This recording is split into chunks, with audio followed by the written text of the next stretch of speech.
ब्रह्म तस्मै श्री गुरुवे नमः। सब काऊ को अपने अपने घर की पीर,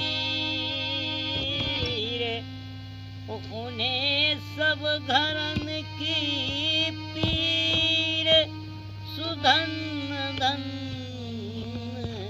रघुवीर।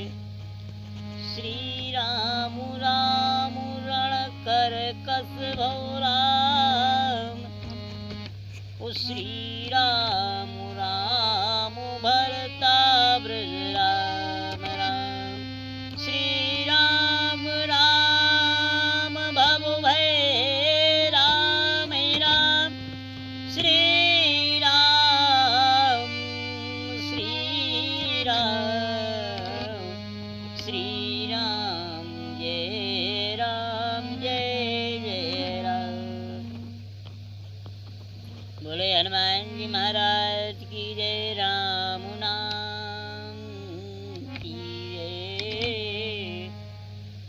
गोस्वामी जी भक्ति का प्रचार बताते हैं कि भक्ति की उत्पत्ति, भक्ति का स्थान, भक्ति की प्राप्ति कैसे हो।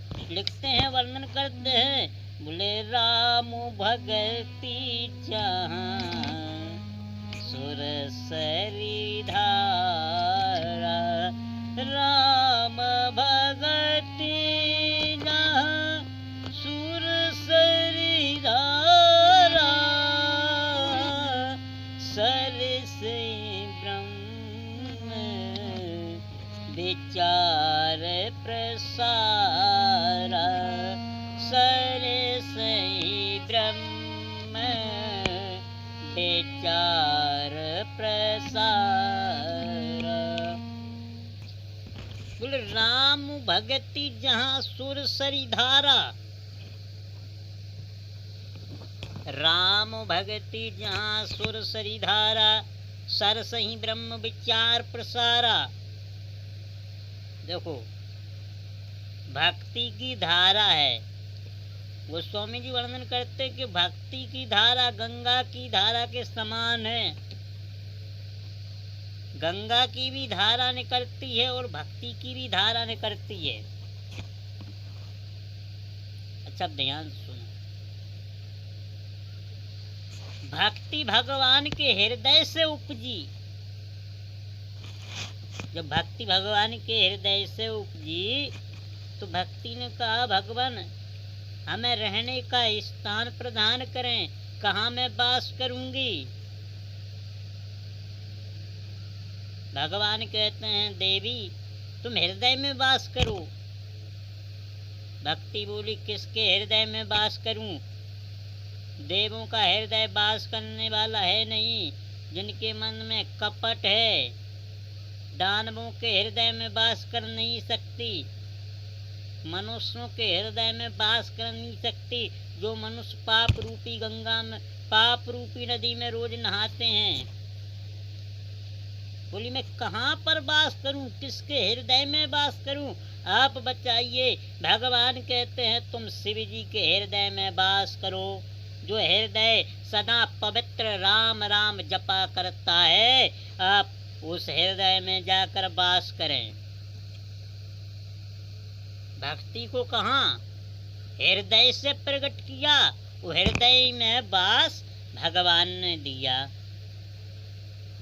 अब भक्ति की बहन गंगा प्रकटी भगवान के चरण से। गंगा बोली, भगवान मेरा धारा इतनी तेज है, इतनी प्रबल है, मुझे कोई सहन कर ही नहीं सकता। पृथ्वी पर अगर मैं डायरेक्ट आऊंगी तो पृथ्वी फट जाएगी, मुझे समझ नहीं पाएगी। मेरा स्थान बतलाइए। भगवान बोले, जहाँ भक्ति गई वहीं तुम जाओ, तुम शिव जी के जटा में वास करो।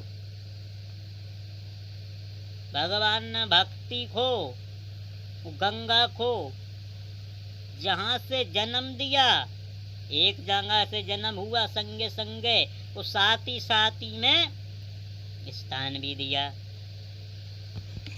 गोस्वामी जी लिखते हैं बड़ा अच्छा कि राम भगति जहाँ सुर सरी धारा, राम भगति जहाँ सुर सरी धारा, सरस ब्रह्म विचार प्रसारा।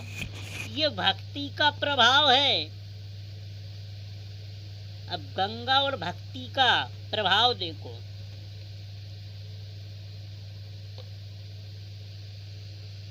भक्ति गंगा क्या करती और भक्ति क्या करती? गंगा मोक्षदायिनी है। जब जीव पापों से ग्रसित हो जाता है तो गंगा जी में डुबकी लगाने जाता है, क्योंकि हम अपने पापों को धोंगे। वो भक्ति क्या करती है? बोले भक्ति जीव के हृदय में वास कर जाती है और उसे भगवान के परम रूप का दर्शन करा देती है। भक्ति का प्रभाव है। आप गंगा जल को हजारों वर्षों तक भर के रखो, कीड़ा नहीं पड़ते। ये गंगा जल का, ये गंगा का प्रभाव है। भक्ति का प्रभाव, क्रिया नष्ट होने पर भी भक्ति नष्ट नहीं होती। यही भक्ति का स्वभाव है।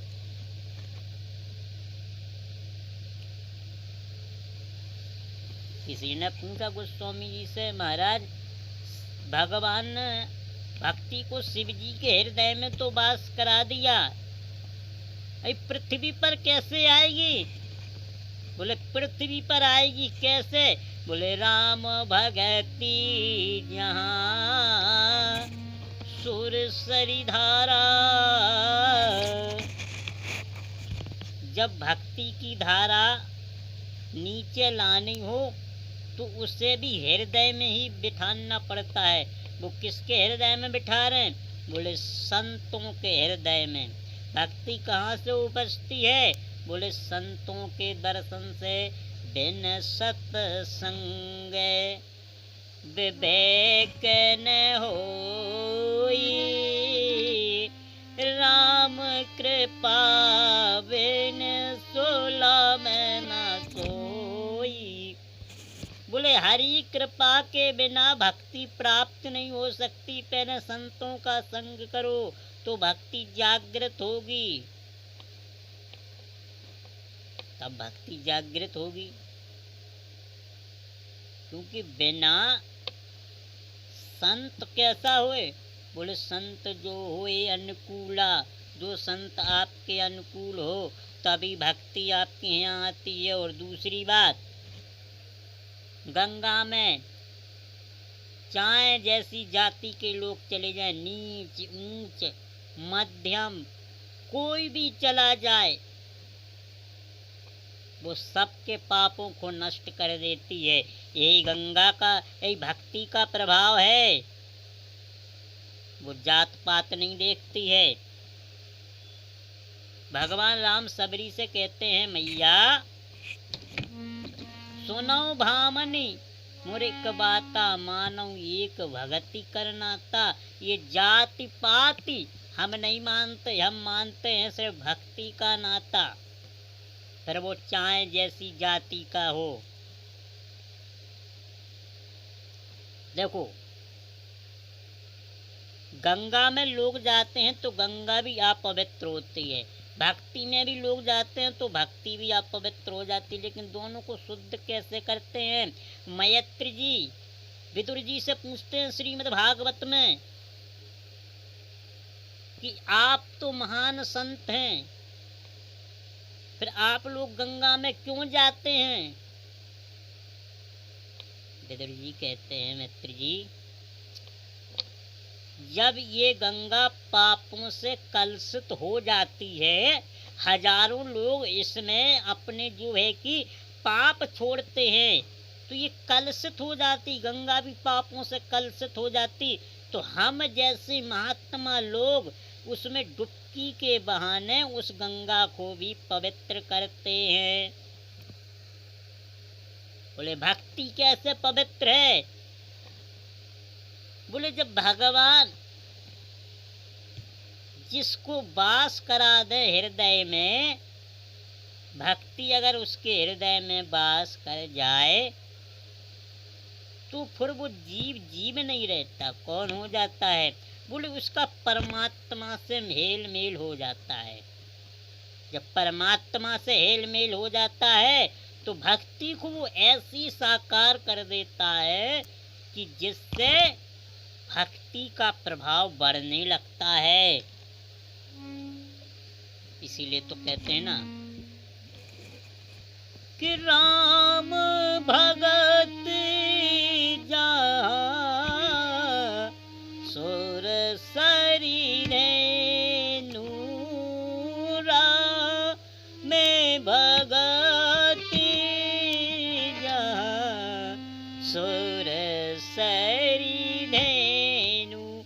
ऐसी भक्ति जिसके अंदर आ जाए उस जीव के जन्म जन्मांतरों तक के पाप भी नष्ट हो जाते हैं।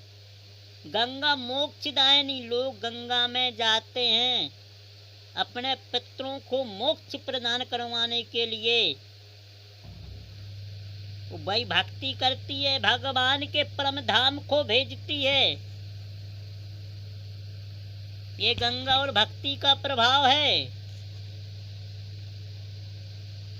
जब तक हम भक्ति नहीं करेंगे किस काम की?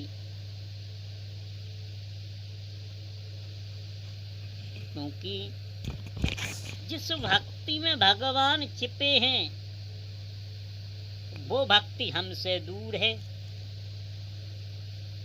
बोले गंगा आपके घर नहीं आएगी, गंगा को भी नहाने को आपको जाना पड़ेगा, तभी गंगा आपको मोक्ष देगी। इसीलिए भक्ति भी आपको जब ही मोक्ष देगी जब आप रामायण का पाठ करोगे, रामायण सुनोगे, राम के कीर्तन सुनो, राम की भक्ति सुनो, तब भक्ति आपके हृदय में वास करेगी। अब आगे की कथा